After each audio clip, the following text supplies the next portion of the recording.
Assalamualaikum warahmatullahi taala wabarakatuh.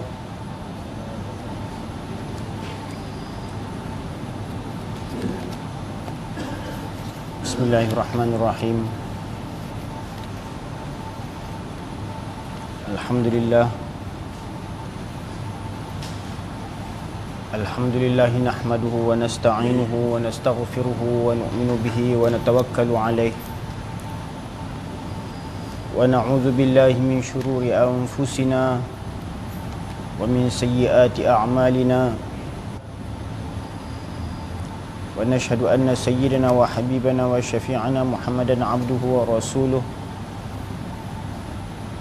sallallahu alaihi wa ala alihi wa sahbihi wa baraka wa sallama tasliman katsiran katsira, amma ba'd. Fa inna asdaqal hadithi kitabullahi ta'ala wa khairal hadi hadi Muhammadin sallallahu alaihi wasallam wa syarrul umuri muhdatsatuha wa kullu muhdatsatin bid'ah wa kullu bid'atin dhalalah wa kullu dhalalatin finnar. Subhanaka la ilma lana illa ma 'allamtana innaka antas samiul alim wa la hawla wa la quwwata illa billahil aliyyil azim. Rabbi shrah li sadri wa yassir li amri wahlul 'uqdatam min lisani yafqahu qawli. Qala al-muallif rahimahullahu ta'ala wa nafa'ana bi 'ulumihi, amin.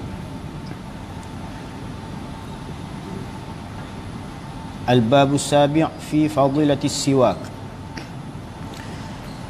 Jadi kita sampai pada bab yang ketujuh pada menerangkan tentang fadilat siwak, ya, daripada kitab Al-Jauharul Mawhub wa Munabbihatil Qulub yang dikarang oleh Al-Alim Al-Allamah Al-Syekh Ali bin Abdul Rahman Al-Kalantani rahimahullah. Jadi ini bab pada menerangkan tentang kelebihan siwak, ya, bersugi ataupun membersihkan mulut kita dengan suatu jenis kayu, ya, yang akan dinyatakan nanti. Itu jenis kayu yang biasa dipakai, itu kayu al-arak, ya. Jadi ini bab yang ketujuh pada menyatakan kelebihan bersugi, dan iaitu setengah daripada sunat wuduk. Jadi bersugi ni, kalau siapa yang tak pernah tengok ni, saya ada bawa salah satu contoh sugi yang saya gunakan, ya. Dia daripada kayu, ada beberapa jenis kayu yang boleh digunakan untuk bersugi gigi ni, dan ada dijual kalau biasa di masjid-masjid, kadang hari Jumaat ada orang jual sugi, ya.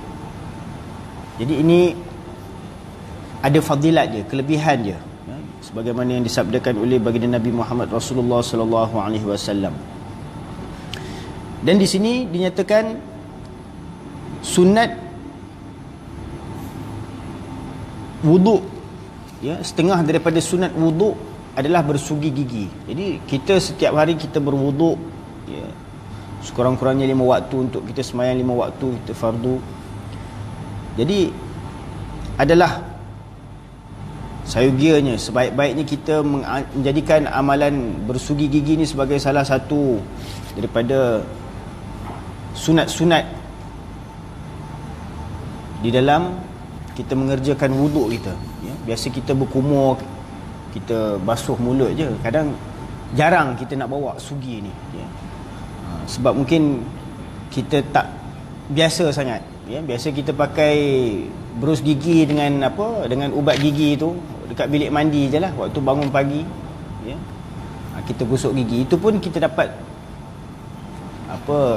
kelebihan membersihkan gigi lah. Tapi sebagaimana yang dijadikan amalan oleh baginda Nabi Muhammad SAW dan para sahabat, mereka menggunakan sejenis kayu, ya, untuk membersihkan gigi mereka. Dan khasnya baginda Nabi SAW menganjurkan kita supaya bersugi gigi sewaktu kita nak mendirikan solat, ya. Jadi sewaktu kita nak mendirikan solat, Dan sebaik-baiknya waktu kita nak mengambil wuduk itu, kita disunatkan untuk bersugi gigi. Namun masalah yang timbul ialah dalam perbahasan fiqh, ya, di manakah tempatnya? Ini waktu bila kita nak bersugi gigi itu, waktu ketika berwuduk tu, adakah sebelum kita memulakan wuduk ataupun di tengah-tengah wuduk tu? Maksudnya sebelum berwuduk tu, maksudnya sebelum kita membaca bismillah, sebelum kita membasuh tangan, sebelum kita berkumur, ya, maka kita dianjurkan bersugi gigi. Jadi di sini ada dua pendapat dinyatakan, ya, iaitu setengah daripada sunat wuduk, maka tempatnya dahulu daripada membasuh dua tapak tangan atas kata Ramli, ya, maka berhajat kepada niat. Jadi di sini dinyatakan tentang qaul Imam Ramli rahimahullah, ya. Imam Ramli adalah salah seorang imam-imam mutaakhirin dalam mazhab Syafi'i, yang mana qaul beliau adalah antara qaul yang mu'tamad, di samping qaul Ibnu Hajar Al-Haythami rahimahullah.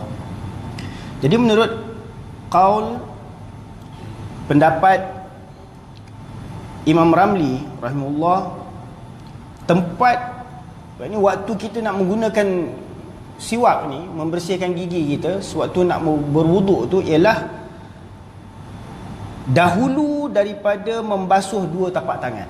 Jadi sebelum kita nak memulakan wuduk tu maksudnya sebelum kita nak basuh tangan tu, mana kita gosok gigi dulu, bersihkan gigi dulu, kumur habis bersihkan kita semua, lepas tu barulah kita mulakan wuduk dengan bismillahirrahmanirrahim, dan kita basuh tangan dan berkumur dan seterusnya, ya. Ini menurut kata Imam Ramli rahimahullah.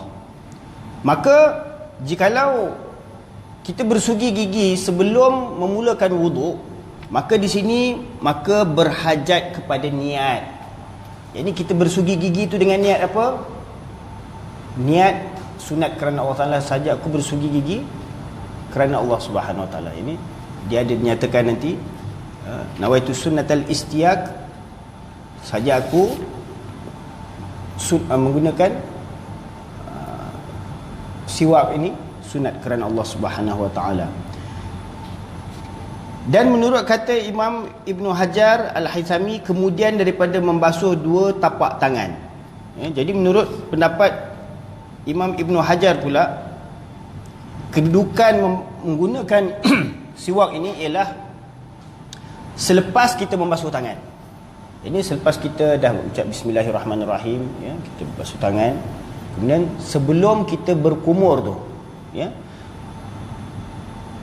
kata Imam Ibnu Hajar, kemudian daripada membasuh dua tapak tangan, maka tiada berhajat kepada niat. Maka jikalau kita menggunakan siwak itu, ini membersihkan gigi kita, bersugi selepas membasuh tangan, ini sebelum kita berkumur, waktu tu kita tidak diperlukan untuk berniat. Kerana apa? Niat waktu kita nak mula wuduk tu, kita dah niat dah, saja aku berwuduk kerana Allah Ta'ala. Jadi bersugi ketika sudah berniat itu, maka kita tak perlu lagi nak berniat sugi. Maksudnya selepas kita dah memulakan wuduk dengan membasuh tangan, dengan berniat untuk berwuduk, jadi penggunaan miswak tu adalah di tengah-tengah wuduk tu, mana kita dah mula dengan basuh tangan sebelum berkumur, maka waktu tu kita tak perlu niat, saja aku menggunakan siwak sunat kerana Allah Ta'ala, ya.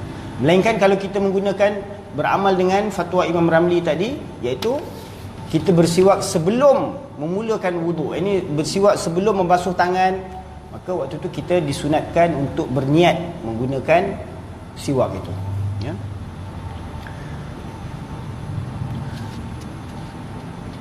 Kerana apa? Kerana menurut Imam Ibn Hajar, masuk di dalam niat wuduk. Jadi kerana itu tidak diperlukan untuk berniat semula, sebab kita dah basuh tangan tu,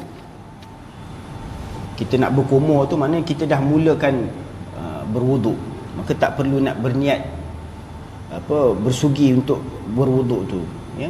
Melainkan kalau kita bersugi sebelum memulakan wuduk, menurut kata qaul yang digunakan oleh Imam Ramli. Dan yang muktamadnya, ya, di antara dua pendapat ini, antara pendapat Imam Ramli dan Imam Ibn Hajar ini, yang muktamadnya di sini kata Syekh Ali bin Abdul Rahman Al-Kalantani, yang muktamadnya yang pertama, iaitu qaul Imam Ramli. Itu adalah ulama-ulama Syafi'i. Dan mereka ni Imam Syafi'i, Imam Ibn Hajar Al-Haytami dan Imam Ramli ni, mereka ni berasal dari Mesir, ya.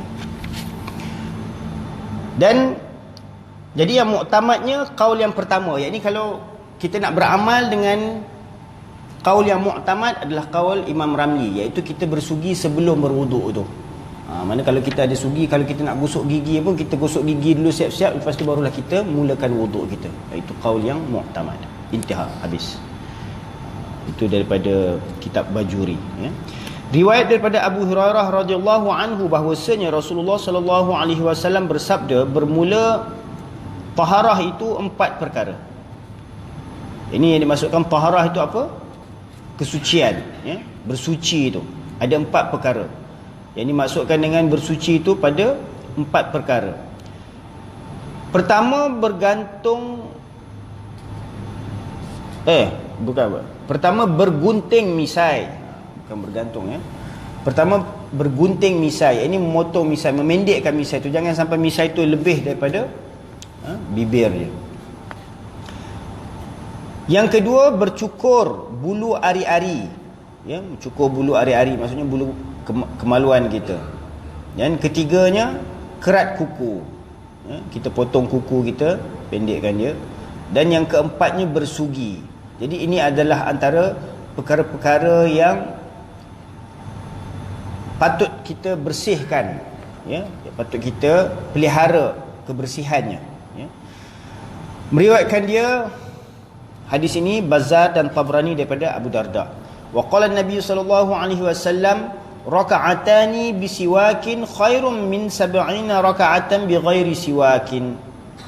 Sabda Nabi sallallahu alaihi wasallam, 2 rakaat dengan menggunakan siwak, ya, adalah lebih baik daripada 70 rakaat solat sunat yang tanpa menggunakan siwak. Itu antara kelebihan, ya, kita bersolat 2 rakaat, ya, dengan menggunakan siwak. Maksudnya sebelum kita takbiratul ihram tu, kita gosok gigi kita sikit, tenyes sikit sebagai syarat je. Tak semestinya nak kena gosok sampai nak kena berkumur, berkok-kak macam tu, ya. Mana kita sebagai syarat kita gosokkan gigi, kita pun dah dapat pahala dia, ya. Sabda Nabi SAW, 2 rakaat sembahyang dengan bersugi itu terlebih baik daripada 70 rakaat dengan niat dengan tiada bersugi, ya. Jadi kalau sembahyang 2 rakaat dapat menjadikan pahala kita berlipat kali ganda hanya dengan amalan yang sederhana, amalan yang kecil, hanya dengan kita menggosokkan gigi kita sedikit. Itu adalah satu kelebihan, pengurnian daripada Allah Subhanahu wa taala, ya. Daripada riwayat daripada Abu Hurairah radhiyallahu anhu bahwasanya Rasulullah sallallahu alaihi wasallam sabdanya, jikalau tiada aku takut musyaqqah, ini jikalau tiada aku takut musyaqqah tu maksudnya kesusahan, kesukaran, ya, atas umatku, nescaya aku suruh akan mereka itu dengan bersugi pada tiap-tiap sembahyang, yakni satu suruhan yang wajib. Ini Nabi SAW begitu memberatkan penggunaan siwak ini, bapak ibu-ibu, tuan-tuan sekalian, ya. Kerana ini adalah antara amalan yang menjadi sunnah para anbiya alaihi wassalatu wassalam, sentiasa membersihkan mulut mereka, ya. Dan Nabi SAW menyatakan di sini, kalau tidak dikuatiri membebankan kita sebagai umat baginda Nabi SAW ni, ya, kalau Nabi tak Nabi tak nak membebankan kita dengan kesukaran dalam melaksanakan ibadat ni. Kalau tidak, Nabi SAW akan mewajibkan kita dengan penggunaan miswak ini pada tiap-tiap kali nak bersolat, kerana pahala, ganjaran pahalanya yang begitu besar, ya, berlipat kali ganda. Dan sabda Nabi SAW bahawasanya hamba apabila bersugi kemudian berdiri kepada sembahyang, maka berdiri malaikat di belakangnya, maka mendengar ia akan bacaannya, maka menghampir ia hingga menghantarkan mulutnya atas mulutnya. Ya, itu keadaan. Ya. Malaikat pun datang, mendekati, menghampiri, ya, berdiri kepada orang yang sembahyang dalam keadaan mana dia bersugi gigi dia, menunjukkan betapa rahmat Allah Subhanahu Wa Taala itu meliputi, melimpahi ke atas orang yang sentiasa menjaga kebersihan dia. Khasnya dalam solat dia membersihkan mulut dia. Sebab apa? Mulut kita ni dia adalah antara jalan untuk terbitnya Al-Quran. Maksudnya bila kita nak baca Al-Quran, mesti kita kena baca dengan mulut kita, ya? Jadi dia adalah antara jalan Quran tu nak terbit daripada pengucapan lidah kita. Jadi harusnya kita membersihkan saluran-saluran jalan mana Al-Quran itu nak melalui, menerusi mulut kita. Dan sabda Nabi SAW, dan daripada Abu Darda radhiyallahu anhu katanya, sabda Nabi SAW, lazimkan olehmu dengan bersugi, maka bahawasanya pada bersugi itu 24 khasiatnya, ya, begitu banyak khasiatnya. Yang terlebih afdal daripadanya meredakan Tuhan dan digandakan pahala sembahyangnya dengan 70 ganda. Itu kelebihan dia. Kalau setakat ganda pahala je tu tak apa, ya, tu tak heran lagi. Tapi betapa besarnya sehingga mendapat keredaan daripada Allah Subhanahu Wa Taala. Yang ini Allah Taala begitu suka, begitu redha ke atas seseorang hamba yang menjadikan siwak ini sebagai amalannya, ya, membersihkan giginya. Khasnya sewaktu dia menghadap Tuhannya, mendirikan sembahyang, ya, ketika dia membaca Al-Quran, maka dia membersihkan giginya. Baginda Nabi SAW boleh dikatakan sering kali menggunakan siwak. Nak masuk rumah baginda sugi, ya, kadang-kadang setiap masa, kadang-kadang sebelum sembahyang, lepas makan, waktu bila-bila Nabi SAW suka menggunakan sugi ni, membersihkan gigi dia, menjadi amalan kesukaan baginda Nabi SAW. Dan daripada Aisyah radhiyallahu anha katanya, sabda Nabi SAW, bersugi setengah iman, dan wuduk itu setengah iman, dan bersugi itu menyembuh akan tiap-tiap penyakit melainkan mati. Ini antara fadilat, ya, menggunakan sugi gigi ini, ya. Kata Siti Aisyah radhiyallahu anha, sebagaimana disabdakan Nabi SAW, bersugi itu setengah iman. Yakni ini adalah antara perkara yang dapat membina keyakinan kita dengan apa yang datang daripada Allah dan Rasulnya, ya. Kerana ini adalah amalan para nabi, dan Allah Subhanahu Wa Taala suka, kasih, innallaha yuhibbut tawabin wa yuhibbul mutatahhirin. Allah Taala begitu kasih, cinta, mahabbat pada orang-orang yang sentiasa memelihara kebersihannya, ya. Jadi bersugi gigi ni adalah antara amalan untuk menjaga kebersihan mulut kita, ya. Dengan mulut kita ni kita berbicara, bercakap dengan manusia, kita berdoa, membaca Al-Quran, berzikir, beristighfar, berselawat, bermunajat kepada Allah Subhanahu Wa Taala, maka seharusnya kita menjaga kebersihan mulut kita, ya. Dan dinyatakan di sini bersugi itu setengah iman, dan wuduk itu setengah iman, dan bersugi itu dapat menyembuh akan tiap-tiap penyakit melainkan mati. Ini ada lagi satu fadilat. Itu kalau kita ni kadang macam-macam penyakit ada, ya. Pergi jumpa tabib itu tak dapat kesembuhan dia. Pergi jumpa tabib ni pun tak dapat lagi ubat penawar dia.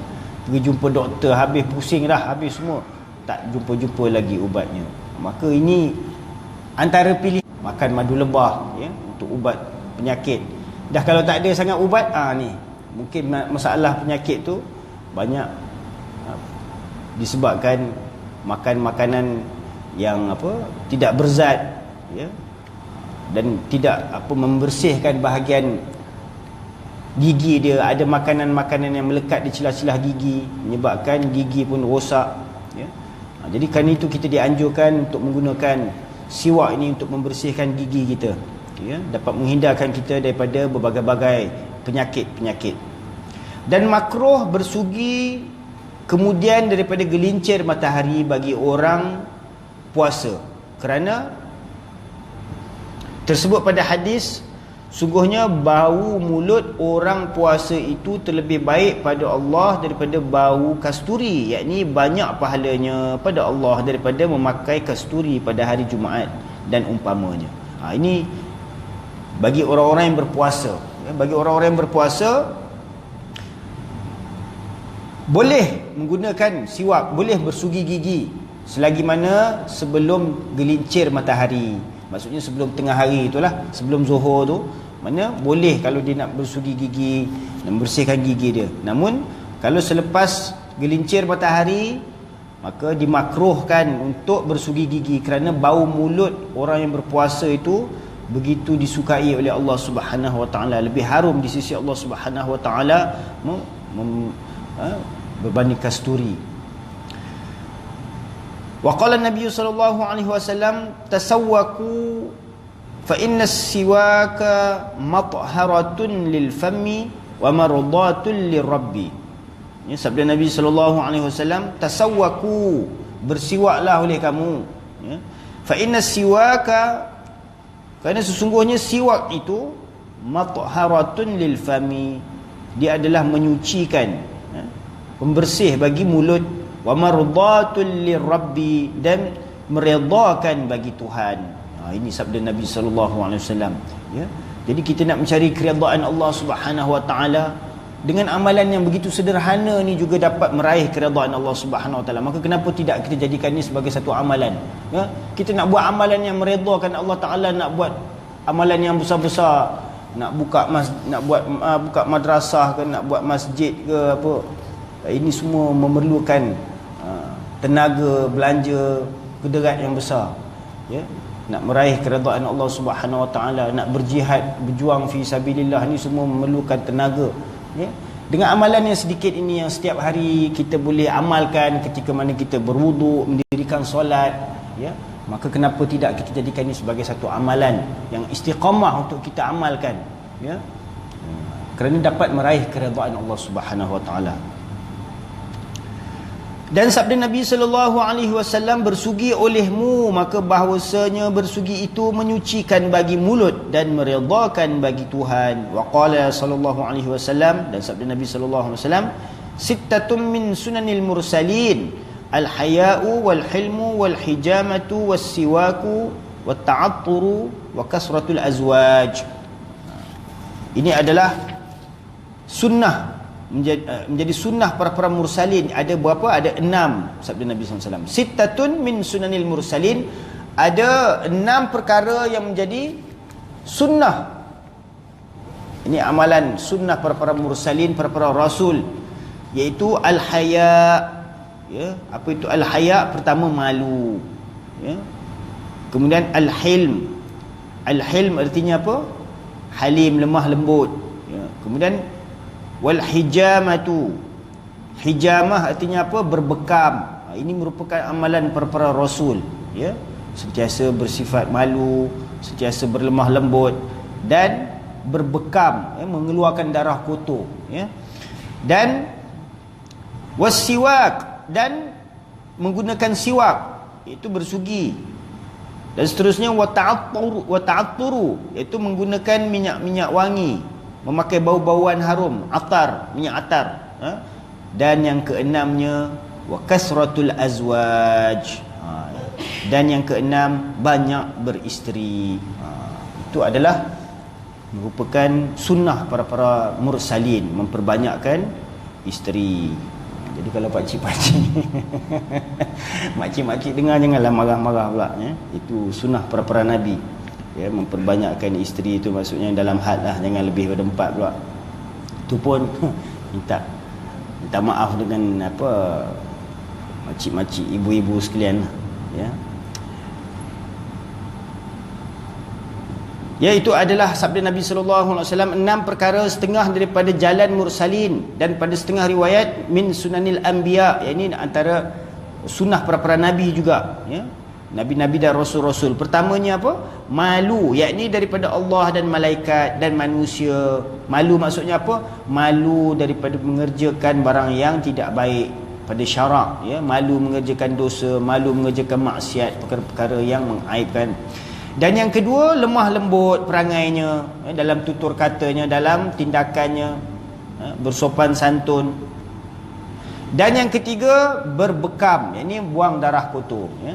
Dan keempat, bersugi. Dan hasil sunat bersugi itu dengan tiap-tiap suatu yang kesat, dan yang terlebih afdalnya kayu arak. Jadi kelebihan bersugi itu, ya, sunat bersugi itu dapat juga terhasil dengan tiap-tiap suatu yang kesat yang dapat membersihkan gigi kita. Macam kalau kita guna berus gigi apa tu, boleh juga kita dapat juga pahala sunat tu, ya, membersihkan gigi. Tapi kalau nak dapat pahala sunat yang lebih besar, kita gunakanlah sunat yang afdal, iaitu menggunakan kayu arak. Dan yang kelima, memakai bau-bauan, ya, harum-haruman, wangi-wangian, kerana bahagian malaikat daripada anak Adam bau-bauan yang baik, ya. Malaikat-malaikat ni sentiasa suka suka kepada anak-anak Adam yang memakai bau-bauan yang harum, yang wangi-wangi, ya. Jangan kata malaikat, orang pun suka wangi-wangi, ya. Dan mereka itu bercampur dengan segala rasul, ya. Dan keenam, banyak beristeri, dan jikalau lebih daripada 4 orang sekalipun, dengan nisbah kepada mereka itu, kerana tiada takut atas mereka itu zalim perempuan, ya. Maksudnya kalau kita nak ikutkan nisbah laki-laki dengan perempuan ni, wanita memang ramai daripada lelaki, ya. Maka kerana itu boleh beristeri lebih daripada 4 tu. Maksudnya apa? Lepas 4 orang tu, kalau dia dah, kita kena ceraikan lah. Ataupun kalau seorang tu dah meninggal ke, bolehlah kita cukupkan 4, ya. Dan pada setengah riwayat, al-khitan, ganti daripada al-haya. Khitan tu maksudnya apa? Bersunat lah, ya. Khitan ganti daripada al-haya, yakni segala perkara ini jalan bagi kebanyakan rasul daripada anak Adam, kerana bahawasanya Nabi Nuh tiada berkhitan, ya. Yakni di kalangan para nabi ada juga nabi yang tiada berkhitan. Di sini dinyatakan Nabi Nuh AS tiada berkhitan, dan Nabi Isa tiada berkahwin. Demikianlah tersebut pada syarah ini. Wa qala sallallahu alaihi wasallam, salasatun wajibatun ala kulli muslimin, ya. Sabda Nabi sallallahu alaihi wasallam, salasatun wajibatun ala kulli muslim. Ini 3 perkara menjadi kewajiban ke atas setiap muslim. Al-ghuslu yaumal jumu'ati, was-siwaku, wa massut tib. Ya, 3 perkara yang menjadi kewajiban ke atas setiap muslim. Itu yang pertama sekali, mandi pada hari Jumaat, ya. Kalau tak dapat mandi hari-hari, mandi hari Jumaat, ya. Was-siwaku, was-siwaku artinya menggunakan siwak, membersihkan mulut dengan siwak.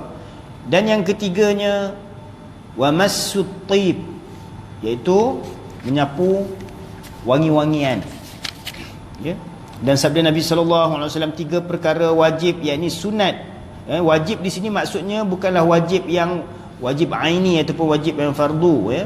Dia wajib di sini maksudnya sunat yang dituntut, sunat muakkadah atas tiap-tiap muslim, iaitu mandi pada hari Jumaat, dan bersugi, dan menyentuh bau-bauan. Riwayat daripada Aisyah radhiyallahu anha bahwasanya Nabi sallallahu alaihi wasallam bersabda, 3 perkara iaitu atasku fardu, dan iaitu bagi kamu sunat. Ini ada 3 perkara yang menjadi kefarduan ke atas bagi Nabi SAW. Sembahyang tahajud, ini adalah sunat yang sangat dituntut, ya. Wa qala sallallahu alaihi wasallam, tayyibu afwahakum bis-siwak fa innahu tariqul Quran. Sabda Nabi sallallahu alaihi wasallam, baikkan olehmu akan segala mulut kamu, yakni Tayyibu afwahakum. Ini baikkan mulut kamu tu, bersihkan mulut kamu tu dengan apa? Bisiwak, dengan bersugi. Kerana apa? Fa innahu tariqul Quran. Kerana ianya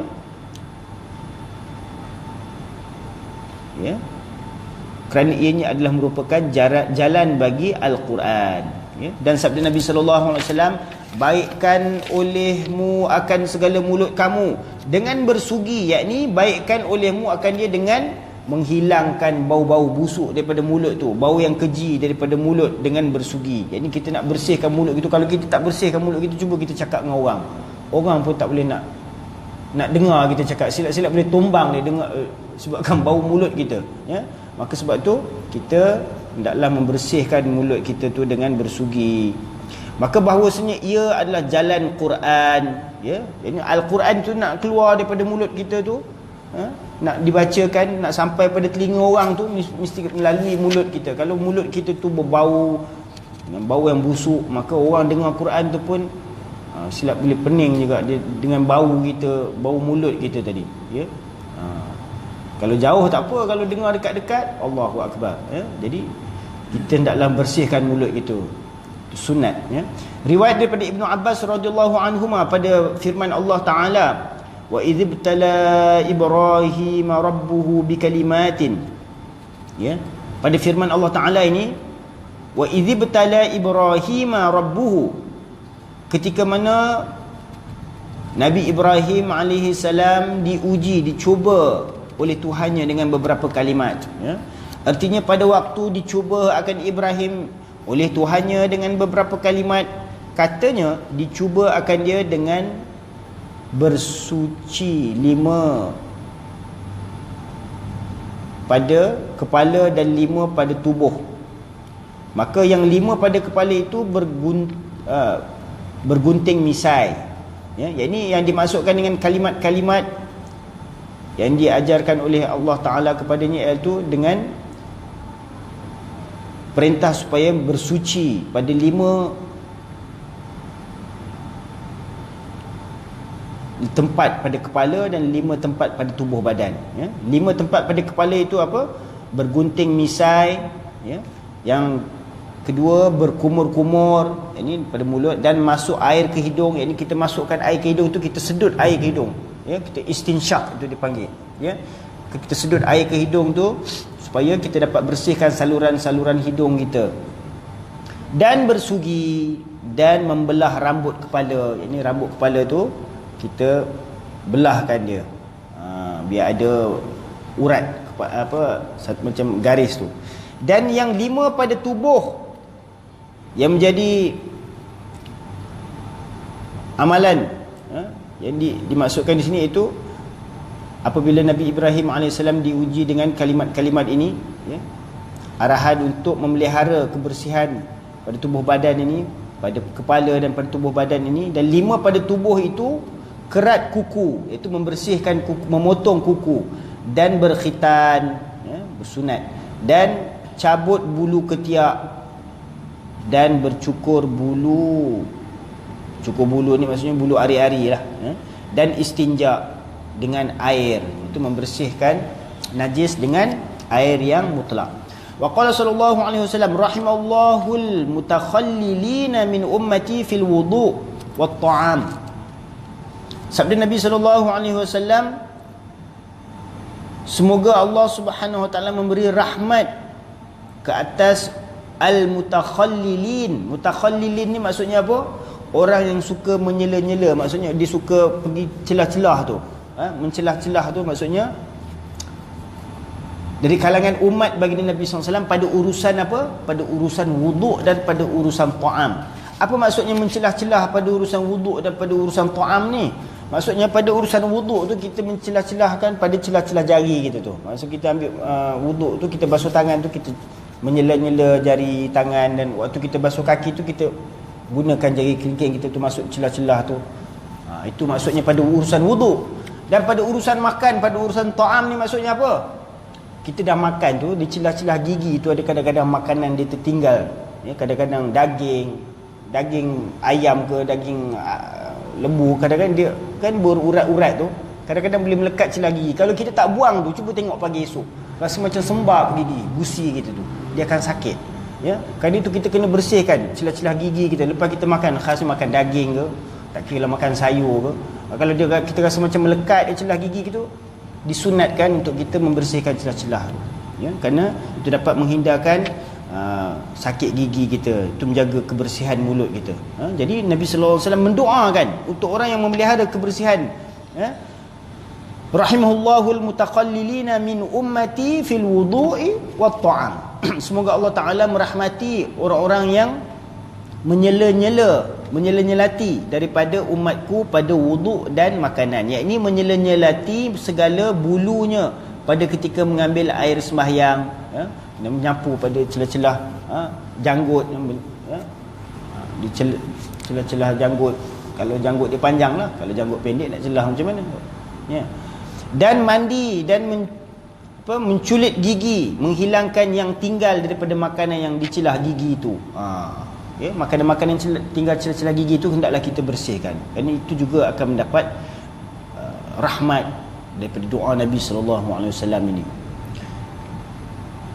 Ini doa daripada Nabi sallallahu alaihi wasallam bagi umatnya, kerana ihtiyat, kerana kita berhati-hati dalam soal kebersihan ini.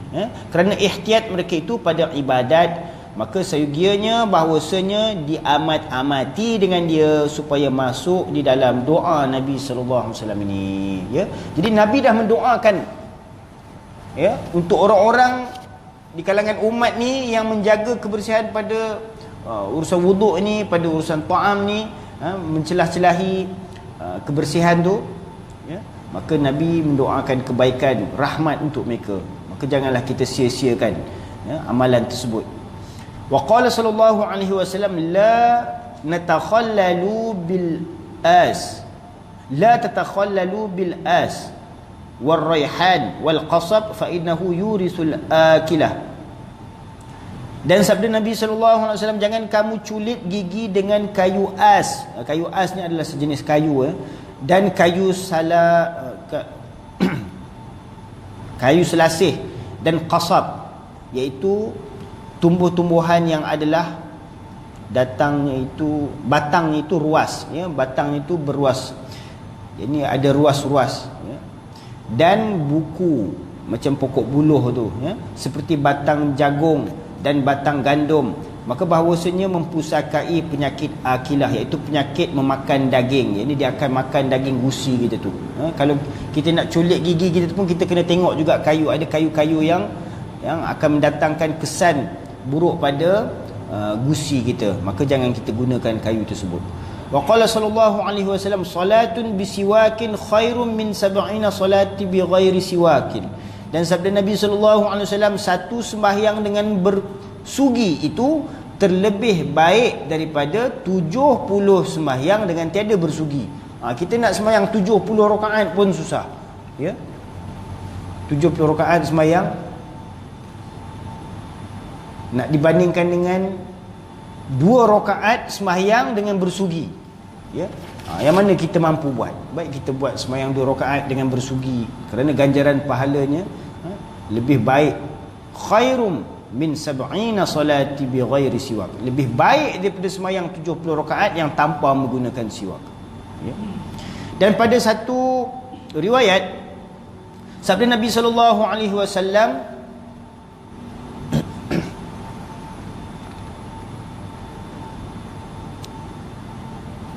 dua rakaat sembahyang dengan bersugi itu menyamai 400 sembahyang dengan tiada bersugi. Ini pada satu riwayat yang lain, ya. Dalam satu riwayat yang lain, Nabi SAW menyatakan dalam sabdaan baginda bahawa 2 rakaat sembahyang yang dilakukan dengan bersugi itu seimbang, menyamai dengan 400 sembahyang anak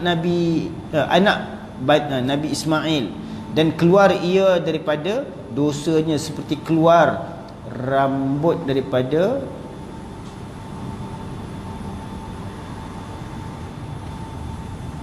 apa ni,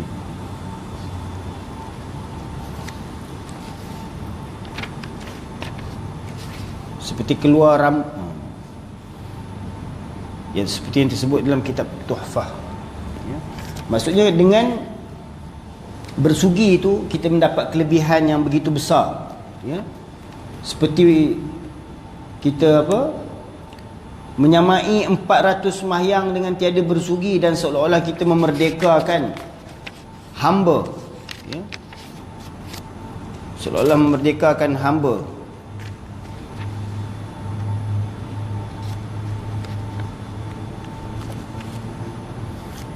Dan keluar ia daripada dosanya seperti keluar rambut daripada ajin tepung, seperti yang tersebut dalam kitab Tuhfah Al-Habib. Dan sabda Nabi SAW, ma zala Jibrilu yusini bisiwaki hatta khashitu an yudardina asnani.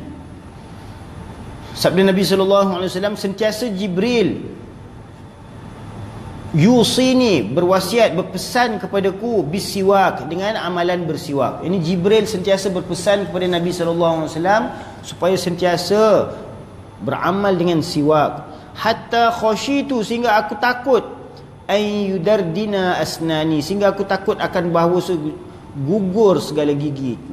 Ini Nabi SAW sentiasa dipesan oleh Jibril alaihissalam supaya bersugi, sehingga Nabi SAW risau takut habis gugur gigi dia kerana selalu dia gosok dengan kayu sugi itu. Dan sabda Nabi SAW, umirtu bisiwaki hatta khiftu ala asnani, aku diperintahkan dengan siwak sehingga aku takut atas gigiku. Ini dia takut gigi dia tu hilang pula, ataupun takut gigi itu boleh tercabut pula disebabkan sering sangat menggunakan sugi itu. Dan adalah faedah bersugi itu amat banyak sehingga dihinggakan oleh ulama kepada 70, ya, begitu banyak fadilat siwak itu sehingga ada ulama menyatakan sehingga lebih 70. Namun di sini dinyatakan setengah daripadanya. Yang pertamanya antaranya dapat menyucikan mulut. Dengan bersugi ini dapat menyucikan mulut. Yang kedua, membaikkan bau mulut. Jalan Al-Quran itu, yang Al-Quran itu nak keluar daripada mulut kita tu, nak terbit bila kita nak baca surah Al-Fatihah, nak baca surah Al-Ikhlas dan sebagainya, semua kita terbit daripada bacaan mulut kita. Maka hendaklah kita membaikkan bau mulut kita, kerana ia adalah jalan Al-Quran.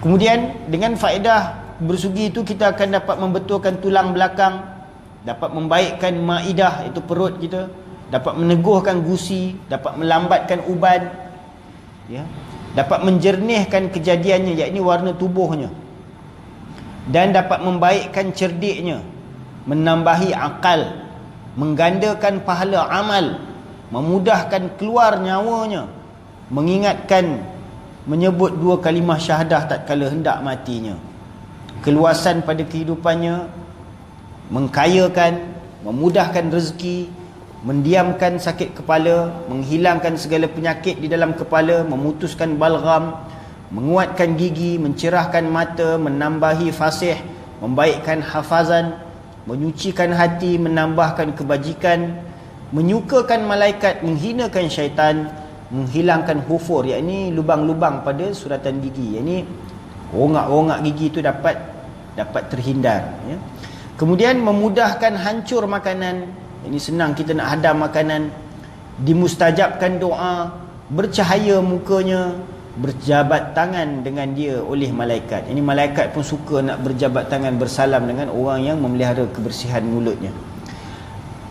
Kemudian mengunjung akan dia oleh malaikat tatkala keluar kepada sembahyang, diberi suratan amalnya dengan tangan kanan, menghilangkan penyakit jazam, penyakit kusta, ya.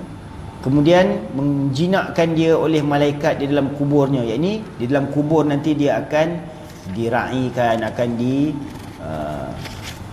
dilayan oleh malaikat dengan layanan yang baik, ya. Didatangkan dia oleh malakul maut alaihi salam tatkala mengambil nyawanya di dalam rupa yang elok. Ini malaikat maut datang nak cabut nyawa dia pun datang dalam rupa bentuk yang tidak menggerunkan, ya. Dan seterusnya menghebatkan bagi seteru. Ini seteru, musuh-musuh dia akan merasakan kehebatan, pada orang yang mengamalkan sugi ni. Macam kalau kita pernah dengar kisah di zaman para sahabat zaman Sayyidina Umar radhiyallahu anhu, yang mana ketika mana para sahabat sedang dalam satu peperangan yang mana mereka berhadapan dengan musuh dan mereka tak dapat nak memenangi tempuran itu, sehinggalah apabila disemak-semak, maka Sayyidina Umar mendapati mereka tidak menjaga saf sembahyang dan mereka tidak beramal dengan siwak ini. Maka selepas itu Sayyidina Umar pun mengeluarkan arahan supaya setiap tentera muslimin membersihkan gigi mereka dengan siwak. Mungkin mereka pun terus keluar mencari kayu-kayu untuk bersihkan gigi mereka, sehingga musuh nampak kelakuan sahabat-sahabat ni, mereka rasa orang Islam ni dah makin ganas sampai kayu-kayu habis dia kekahnya, ya. Jadi mereka pun risau, mereka pun terus lari. Jadi Allah Subhanahu Wa Taala campakkan kegentaran dalam hati orang-orang kafir, dalam seteru-seteru musuh melihat kepada orang Islam. Dan sunat bersugi itu pada tiap-tiap hal, ya. Tiap-tiap hal maksudnya setiap waktu, setiap keadaan boleh bersugi gigi. Nak naik kenderaan, nak naik motor, nak naik basikal, nak naik kereta, ya, sebelum makan, selepas makan, pada tiap-tiap hal tidak ada masalah. Dan tiap-tiap ketika, ya, nampak. Dan yang terlebih sangat muakkadnya, yang paling dituntut ialah ketika mana tatkala berubah bau mulut dan makan yang keji baunya. Kalau macam kita makan apa, belacan ke, makan apa, bawang ke, ataupun makan makanan yang ikan perkasam ke, atau makan petai ke, ulam-ulam jering ke, makanan yang dah menyebabkan bau mulut kita tu dah berubah jadi busuk, maka disunatkan kita menggunakan siwak untuk menghilangkan bau busuk kita, ya. Kemudian yang kedua, tak kala berdiri sembahyang. Yang ini kita dah berdiri sembahyang tu, kita dah berdiri sembahyang, sebelum kita takbir tu, kita sunat kita tonyoh sikit gigi kita tu dengan siwak. Dan tak kala jaga daripada tidur, itu juga adalah waktu yang sunat. Kemudian tak kala hendak membaca Al-Quran, ketika membaca Al-Quran dan hadis dan ilmu-ilmu syar'i, ilmu-ilmu agama, kita nak baca kitab, ya, maka nak mengaji, maka disunatkan kita juga menggunakan siwak untuk membersihkan mulut kita. Sebab apa? Kita nak baca kitab-kitab tu, nak baca perkataan-perkataan alim ulama tu, hadis-hadis, ayat-ayat Al-Quran tu, maka dia akan terbit daripada mulut kita. Maka saluran tu kita bersihkan dengan sugi. Kemudian yang keempat, tatkala sakit mata dan hendak berzikir dan hendak masuk masjid dan hendak keluar daripada rumah dan hendak masuk rumah. Nampak? Ini semua waktu-waktu yang kita disunatkan untuk bersugi gigi, ya. Waktu sakit mata, sakit mata, ambil sugi pegang, tanya lagi, ya. Bila nak berzikir, nak pegang tasbih, nak berzikir, nak berwirid, nak beramal wirid ke apa ke, kita bersugi gigi. Nak baca doa haikal ke apa ke, nak baca istighfar ke, selawat ke, kita bersugi dulu. Dan ketika nak masuk masjid, langkah masuk masjid, masuk dengan kaki kanan, Allahumma ftah li abwaaba rahmatik, kita sugi gigi, tonyoh sekejap, simpan balik dalam poket. Tapi sugi ni kena hati-hati, kita jangan simpan dia panjang sangat. Memang kalau dijual dekat kedai tu biasanya panjang, lebih sejengkal. Kalau kita beli yang panjang tu, kita potongkan dia pendek, biar dia dalam paras sejengkal ataupun kurang pada sejengkal. Kalau lebih daripada sejengkal, dia akan menjadi tunggangan syaitan. Bila dah jadi tunggangan syaitan, kita pun malas nak pegang dah, sebab dah panjang sangat. Letak dalam poket pun dia menggelebih keluar, letak poket tepi tu keluar. Lalu kita letak kat mana? Dah mana pula aku letak sugi tadi, lupa dah kat mana. Syaitan dah bawa lagi dah. Jadi biar kita nak simpan tu, biar agak-agak sejengkal, senang kita letak dalam poket. Maknanya payah nak hilang, dia akan dekat dengan kita. Kalau lebih pada sejengkal, mudah ditunggangi oleh syaitan, ya. Jadi dan sunat berniat dengan bersugi itu seperti katanya nawaitu sunnatal istiaq, ya. Macam kalau kita nak nawaitu sunnatal istiaq, sahaja aku berniat sunat bersugi, ya, itu niat dia, ya. Kalau kita dah berwuduk, dah bismillah, dah basuh tangan apa semua, sebelum berkumur kita nak bersugi, seperti mana sebagaimana qaul yang dinyatakan oleh Imam Ibn Hajar Al-Haythami tadi, maka waktu tu tak perlulah kita niat sunatnya sahaja nawaitu sunnatal istiaq, tak perlu lagi dah. Sebab apa? Dah memadai dengan niat berwuduk ketika nak mula wuduk tadi, ya. Dan jika tiada berniat, tiada dapat pahalanya. Kalau kita tak berniat sunat istiaq ni, kita tak dapat pahala. Sebab apa? Sabda Nabi SAW, innamal a'malu binniyat. Setiap amal itu akan terhitung pahalanya dengan niat. Kalau tak ada niat, maka tak dikira pahala. Sebab tu kita nak ambil wuduk pun mesti kena ada niat. Bukan kata nak sembahyang je kena ada niat, nak ambil wuduk pun kena ada niat. Nak bersugi pun kena ada niat. Kalau kita bersugi sebelum berwuduk tu, nawaitu sunnatul istiaq, tu niat sunat dia. Saja aku sunat bersugi. Dan jika tiada berniat, tiada dapat pahalanya. Ini menurut kenyataan ulama. Dan sunat bersugi dengan tangan kanan. Bila kita nak bersugi itu dengan tangan kanan, jangan guna tangan kiri pula. Ya. Dan kaifiat pegangnya, macam mana cara nak pegang dia? Bahawa dijadikan jari kelingking. Ini jari kelingking. Dan ibu tangan. Ibu tangan ini, kelingking dengan ibu tangan, di bawahnya, di bawah. Nampak? Ni di bawah. Dan dijadikan jari manis dan jari tengah dan telunjuk di atasnya. Jari manis, ni jari manis, jari tengah dan jari telunjuk. Tiga ni di atasnya. Jadi ni kedudukan dia. Nampak? Jari kelingking dan jari ibu di bawah, tiga jari ni di atas. Ni cara kita pegang. Dan pegang pun jangan pegang kuat sangat. Pegang agak-agak ringan-ringan je. Jangan pegang kuat sangat, sebab dalam kitab ada niatan kalau pegang kuat sangat boleh menyebabkan kita dapat penyakit buasir pula. Ya.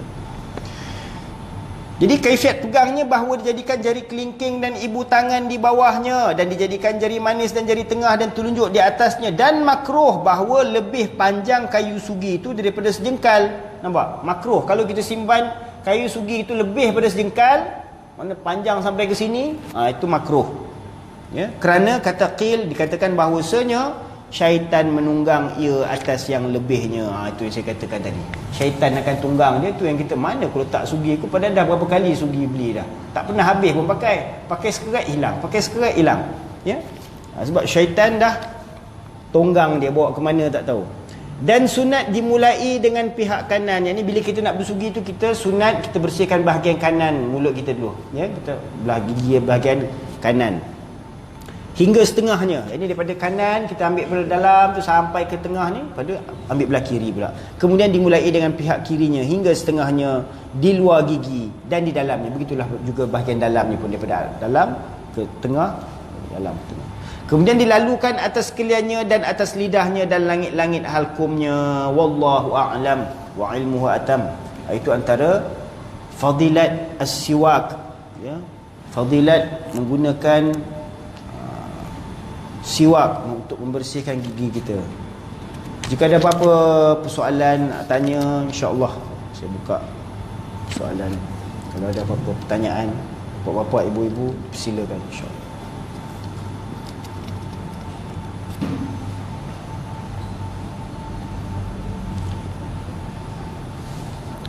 InsyaAllah ada apa-apa nak tanya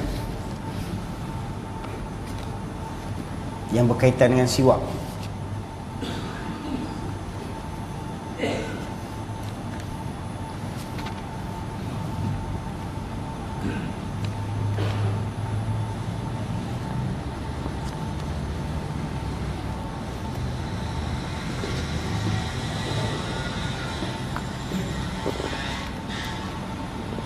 Ada tak?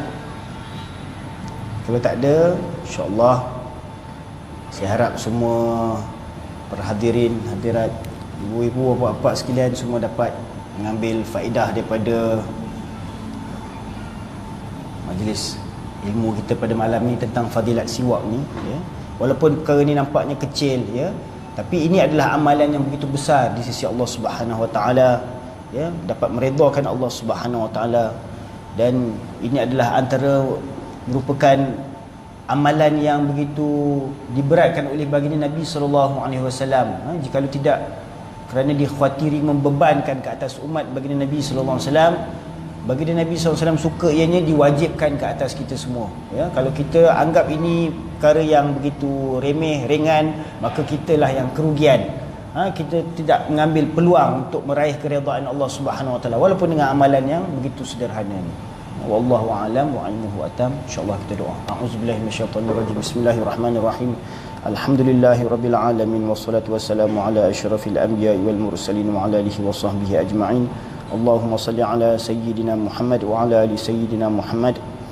اللهم انفعنا بما علمتنا وعلمنا ما ينفعنا وزدنا علما. ربنا زدنا علما. ربنا زدنا علما. اللهم أحينا بحياة العلماء وأمتنا بموت الشهداء واحشرنا في زمرة الأولياء وأدخلنا الجنة مع الأنبياء عليهم الصلاة والسلام. ربنا آتنا في الدنيا حسنة وفي الآخرة حسنة وقنا عذاب النار. وصلى الله على سيدنا محمد وعلى آله وصحبه أجمعين.